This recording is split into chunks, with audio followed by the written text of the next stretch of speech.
নমস্কার। শিক্ষা, দক্ষতা, আয়ের সুযোগ আছে এমন এক ভারত গড়ার লক্ষ্যে কেন্দ্রীয় সরকারের প্রকল্প নিয়ে কথা বলতে আবারও আরেক পর্বে আমি আরজে কুহেলি এবং আমার সাথে আরজে পৌলমী চলে এসেছি আমরা রেডিও সুন্দরবনে 91.2 FM এ।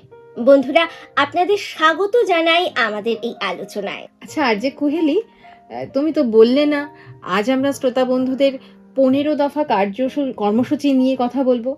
আমার না বলা কথা তো তোমার জন্যই রয়েছে, তুমি বলে দাও।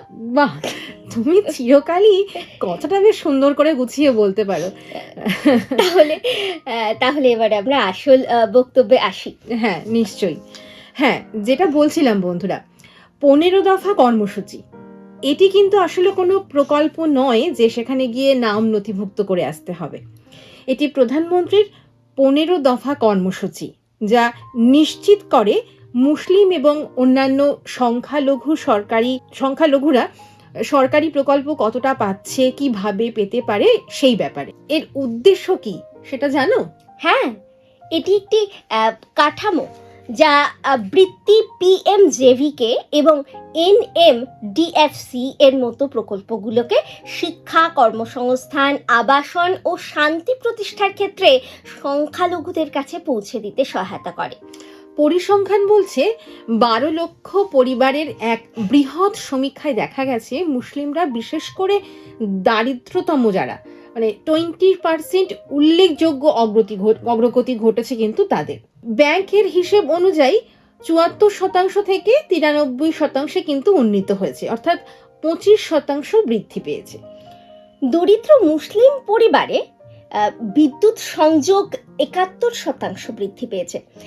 আর এখন 79% দরিদ্র মুসলিম পরিবার কিন্তু মোবাইল ফোন ব্যবহার করছে, যা 37% বৃদ্ধি পেয়েছে। হ্যাঁ, ঠিকই বলেছ। সাম্প্রদায়িক সহিংসতাও কিন্তু 20% কমেছে। এর প্রভাবস্বরূপ মুসলিমরা অন্যদের মতোই কিছু ক্ষেত্রে আরো বেশি সুযোগ সুবিধা পাচ্ছেন। বঞ্চনার কোনো লক্ষণ নেই। এটি প্রমাণ করছে যে এই ব্যবস্থা সবার জন্যই কার্যকর হচ্ছে। একদম ঠিক। বৃত্তির মাধ্যমে 97% মুসলিম শিশু স্কুলে যাচ্ছে এবং কলেজে ভর্তির হারও কিন্তু 30% মতন বেড়েছে। হাজারো স্বপ্ন আজ বাস্তবায়িত হচ্ছে। PM বিকাশ প্রায় 50,000 মুসলিম যুবককে চাকরি দিতে পেরেছে বা চাকরি পেতে এবং ব্যবসা করতে সাহায্য করছে। এভাবেই নতুন ভারত গড়ার লক্ষ্যে কেন্দ্রীয় সরকারের প্রকল্প দ্বারা আরও এগিয়ে যাব আমরা, আর একদিন সফলতা অবশ্যই আসবে। এই কামনা করে আজকের দিনে আপনাদের কাছ থেকে বিদায় নিচ্ছি বন্ধু। আর বন্ধুদের সেই সাথে জানিয়ে রাখি, এমন অনেক গুরুত্বপূর্ণ তথ্য পেতে অবশ্যই কিন্তু আপনাদের সঙ্গে রাখতে হবে 91.2 FM রেডিও সুন্দরবনকে এবং কান পাততে হবে রেডিওতে।